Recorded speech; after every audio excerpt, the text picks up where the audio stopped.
চলমান তীব্র তাপাদহে চাঁপাইনবাবগঞ্জের প্রধান অর্থকরী ফসল আমের গুটি ঝরে পড়া নিয়ে শঙ্কায় পড়েছেন আম বাগান মালিক ও ব্যবসায়ীরা।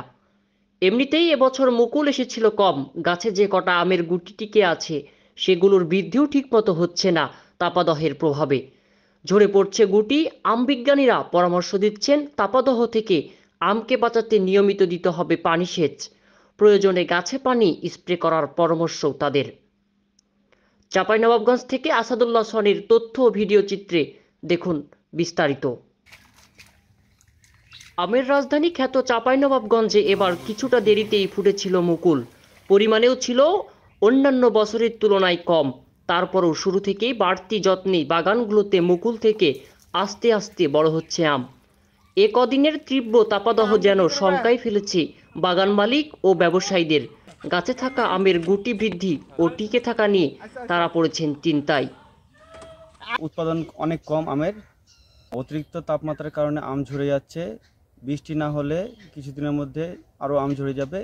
এমনি তো আম ধরেন 50% আম নেই, এবার তাপদাহের কারণে অনেক নষ্ট হয়েছে। বৃষ্টি না হলে, প্রাকৃতিকভাবে ঠান্ডা না হলে মানে করার কিছু নাই। যে অবস্থা, খুব ভয়ানক অবস্থা। এখন সেচ দিতে গেলে আর 10 দিন লাগবে, 10 দিন মেশিন চলে, এই মানে পাইপ লাগে, এই এত খরচ করা সম্ভব না। আম উৎপাদন করতে যে খরচ হয় লাস্টে সেই দামটা বিক্রি করে পায় না।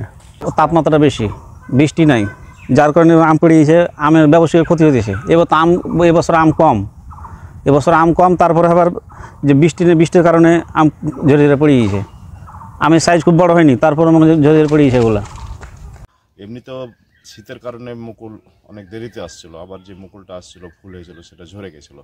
এখন কয়েকদিন থেকে যে তাপদাহ চলছে, এরপরে যে গাছে যে দানা আছে, আমের গুটিগুলো আছে, সেগুলো ঝরে পড়ছে। অনেকে সেচ দিতে পারছে না, পানির লেয়ার পাওয়া যাচ্ছে না। আবার কেউ দেখা যায় যে সেচ দিচ্ছে কোনোভাবে, তো খরচ বেড়ে যাচ্ছে। এই যদি অবস্থা হয় তাহলে আমরা অবশ্যই এবার খুবই ভীত আছি, সন্ত্রস্ত আছি, আমরা শঙ্কায় আছি যে আমের উৎপাদন তো এমনি কমে যাবে, তারপরে আমাদের যে বিপর্যয়টা আমের, সেটি মারাত্মক হবে। তবে আশাহত না হয়ে বাগানের সঠিক পরিচর্যা চালিয়ে যাওয়া ও তাপদাহ যতদিন চলমান থাকবে ততদিন বাগানে পর্যন্ত সেচ দেওয়া। তাপমাত্রা আরও বাড়লে সকালে বা বিকেলে গাছে সরাসরি পানি স্প্রে করার পরামর্শ দিয়েছেন চাঁপাইনবাবগঞ্জ আঞ্চলিক উদ্যানতত্ত্ব গবেষণা কেন্দ্রের মুখ্য বৈজ্ঞানিক কর্মকর্তা ডক্টর মোহাম্মদ মুখলেসুর রহমান।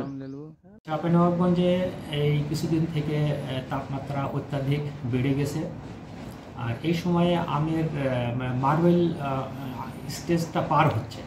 কাজে এই সময়ে আম গাছে সেচ খুব জরুরি হয়ে পড়েছে। আম গাছের থেকে গাছ এখন যে খাবার গ্রহণ করবে, রসের অভাব হওয়ার কারণে আম গাছ কিন্তু মাটির থেকে খাবার গ্রহণ করতে পারতেছে না, যার কারণে আমের সাইজটা কিন্তু বৃদ্ধিটা কিন্তু থেমে যাবে যদি কৃষক এই সময় যদি গাছে সেচ না দেয়। তবে জরুরিভাবে কৃষকদের পরামর্শ হলো গাছে সেচ দিবেন এবং পাশাপাশি স্প্রে করতে হবে। বিশেষ করে প্রচণ্ড লো হাওয়া যদি দেখা দেয় সেক্ষেত্রে গাছে স্প্রে করতে হবে। শুধু পানি স্প্রে করা যাবে এবং পানির সাথে যদি 1 লিটার পানিতে 20 গ্রাম ইউরিয়া মিশিয়ে যদি স্প্রে করা যায় তাহলে গাছের খাদ্য গ্রহণ প্রক্রিয়াটা একটু সহজ হবে এবং আমের বৃদ্ধিটা খুব ভালো হবে।